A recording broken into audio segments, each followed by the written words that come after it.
Artist হলো বাবুল ভাই আছে, বিজয় ভাই আছে, আমি আছে, বিজয়ী আছে, রাত্রি আছে, আকাশ আছে, আর শাহেদ আছে। আমাদের সকলের জন্য আপনারা বুঝে গেছে বিভিন্ন মানুষকে জেনেছে ফিল্ম যারা করি আমরা ফিল্মে আমাদের একটা গান থাকে। ও চাচ্ছে যে যাতে একটু ভালো করে মানে প্রচার সাবস্ক্রাইব করে নাটক বারবার করবে, তাহলে আমাদের কিছু আর্টিস্টের রুচি রোজগার হবে, একটা নতুন একটা কর্ম আমরা পাবো। এটা চালু একটা আপনাকে এখানে ধন্যবাদ দিচ্ছি। রত্নাকর মতো আরও শিল্পীদেরকে এগিয়ে আসা বলে আপনি মনে করেন এই কাজে অবশ্যই অবশ্যই আমি যখনই গ্রামের যারা কাজ পায় না তাদের অনেকে আছে, হয়তো গ্রামের মানুষ গ্রামের মানুষকে জানে, তারা আমাদেরকে একটু অন্য চোখে দেখে, তাদের কথাবার্তাতে বোঝা যায়।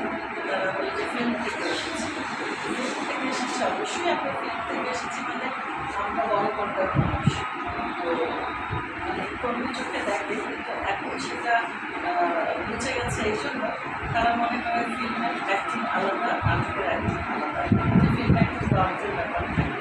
তো এখানে যখন আমরা আমাদের জায়গাটা তৈরি করে নিয়েছি, এখন ওনারা বুঝতে পারে যে না, বড় পর্দার মানুষ যে আর্টিস্ট এবং অভিনয় জানে, বাংলা শিল্পী এরা, শুধু ওনারাই বাংলা শিল্পী না, আমরাও আছি। আমরা সেই জায়গাটা এখন তৈরি করে নিয়েছি। ছোট পর্দার শিল্পীদের তাদের স্বপ্ন বড় পর্দায় কাজ করা, আর সেই জায়গায় আপনি বড় পর্দার একজন জাতীয় অভিনেত্রী, অনেক গুণী অভিনেত্রী। এখন আপনি সিনেমায় কোন নাটকের কাজ বেশি দেখা যায়?